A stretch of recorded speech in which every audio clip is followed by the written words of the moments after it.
ఆయనే ఒక ఉదాహరణ చెప్పారు. పూర్వకాలంలో ఒక ఆచారం ఉండేది.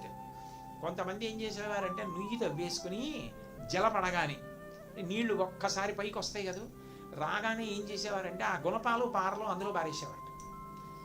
ఎందుకని అంటే నీరు బాగా పైకి వచ్చేసిన తర్వాత లోతుగా నీళ్లు వచ్చేస్తాయి కదా, అందులోకి దూకి ఇంకా చేత్తో తోడుకోవడమే కానీ నూతిలో దూకడానికి వీల్లేదు.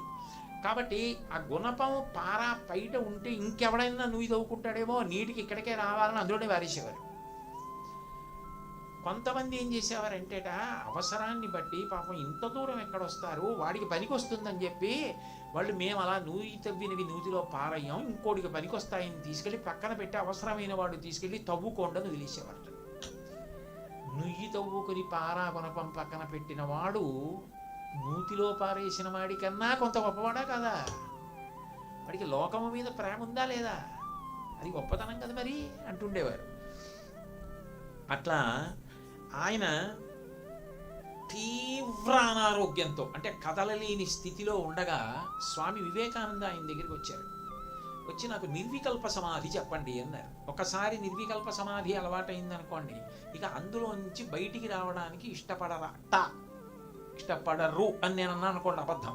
నాకు తెలియదు, అది నేను ఎప్పుడూ ఆ ఆనందం అనుభవించలేదు.